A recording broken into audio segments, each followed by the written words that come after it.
Hello there. Happy Friday. I am Frank Morano. I read a fascinating piece in City and State this week about something that I think deserves a little bit more attention. Apparently, 52 officials in the current mayoral administration have a full time car and driver assigned to them. 52. That's a full card deck's worth. And to be fair, this isn't something Mayor Mamdani invented. Previous administrations did it too. Mayor Adams, Mayor de Blasio, I'm sure, a whole bunch of mayors. This is a long-standing city hall tradition. And there are obviously some people, particularly officials with legitimate security concerns, where a car and driver makes perfect sense. But 52? At some point, you have to ask whether this is really necessary, whether it's a good use of taxpayer dollars, and frankly, whether it's healthy for government. Because there's something that happens when somebody drives you everywhere. You stop experiencing New York the way everybody else experiences New York. You don't wait 25 minutes in the sweltering heat or in the freezing cold for a bus. You don't stand on a subway platform wondering why the train isn't moving, listening to all the other strap hangers complain about whatever's bothering them. You don't discover that the escalator is broken again. You don't circle the block 3 times looking for parking. You don't hit the same pothole every morning on the way to work and wonder why it still hasn't been fixed, in spite of the fact that you've called 311 to complain about it. Somebody opens the door, you get in, and magically you arrive at your next destination. It's a pretty nice way to travel. It's also a pretty good way to become disconnected from the people you're supposed to be serving. And Mayor Mamdani himself has actually made this point. He's talked about how traveling around in a tinted window security detail can put you in a bubble, and how taking the train or biking or walking allows you to actually encounter New Yorkers and experience the city. On that point, I think he's exactly right. The people making decisions about our buses ought to ride the bus once in a while.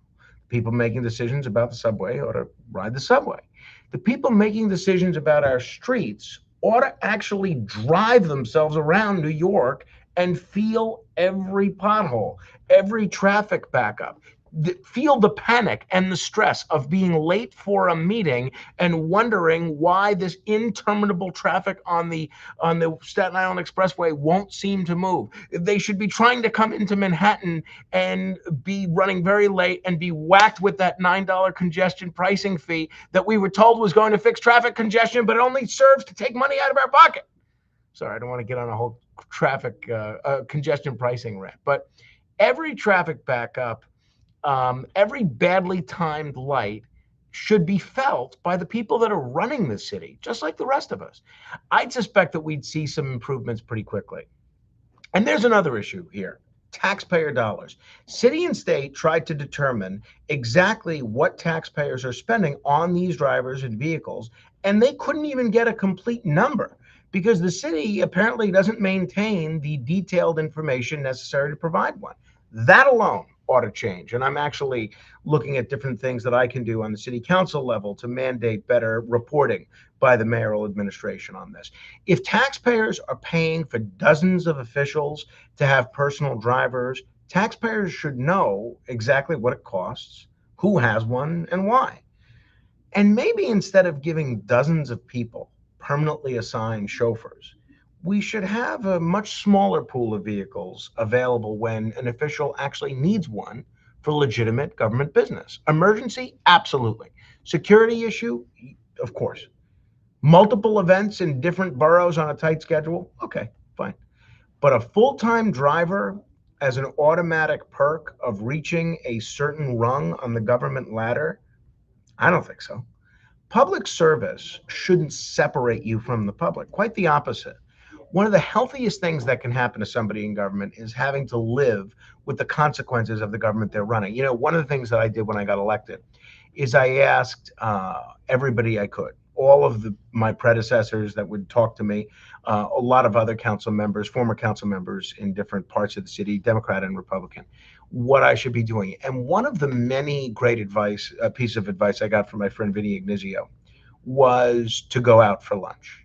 And he's not the only person to say this, but it's not just because, as you could tell, I have a healthy appetite, But it's because when you leave the office, when you leave your little bubble, when you hear how people talk, when you see what's wrong, when you see that there's graffiti here, and you become aware of it in a way that just being in a chauffeur-driven vehicle or stuck in your office doesn't make you aware of it. So I hope more of these officials will take the train, will ride the bus, will drive their own car, will walk down the street, will talk to people. I hope they'll get annoyed when the ferry's late or when there's no Wi-Fi on the ferry, in spite of the fact that I have been asking for this for a year. They'll wonder why that pothole hasn't been fixed. It's just being a New Yorker. It's part of the New York experience. I think City Hall could use a little bit more of that, quite frankly.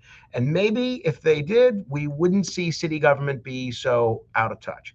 Credit to city and state for doing the reporting and shining a light on this. Government officials should not be living in a bubble.